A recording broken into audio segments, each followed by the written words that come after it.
بسم اللہ الرحمن الرحیم۔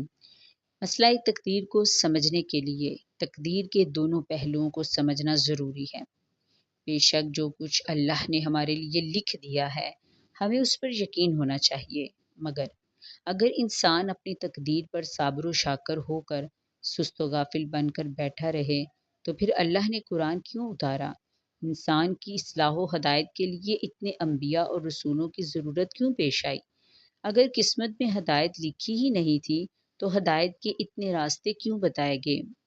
21ویں پارے میں سورہ العنکبوت کی آیت نمبر 69 میں ارشاد باری تعالیٰ ہے، وَالَّذِينَ جَاهَدُوا فِينَا لَنَهْدِيَنَّهُمْ سُبُلَنَا وَإِنَّ اللَّهَ لَمَعَ الْمُحْسِنِينَ، اور جن لوگوں نے ہمارے لیے کوشش کی ہم ان کو ضرور اپنے راستے دکھا دیں گے، اور اللہ تو نیکوکاروں کے ساتھ ہیں۔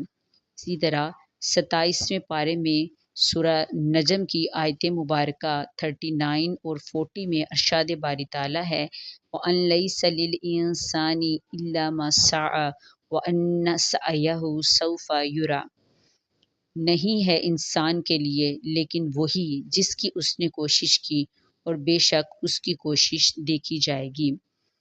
مسئلہ تقدیر محض عقل کی بنیاد پر نہیں سمجھا جا سکتا۔ دونوں حقیقتیں اپنی اپنی جگہ پر صحیح ہیں۔ ایک یہ کہ اللہ ذرہ ذرہ پر قدرت رکھتا ہے، اس کی ارادے اور مشیت کے بغیر کوئی چیز بھی حرکت نہیں کر سکتی، اور دوسری طرف یہ بھی صداقت ہے کہ انسان کو بالکل مجبور نہیں بنایا گیا، اس کو عقل دینے کا مقصد یہی تھا کہ وہ اس کا درست استعمال کر کے حق و باطل میں فرق کر سکے، خیر و شر کا امتیاز کر سکے۔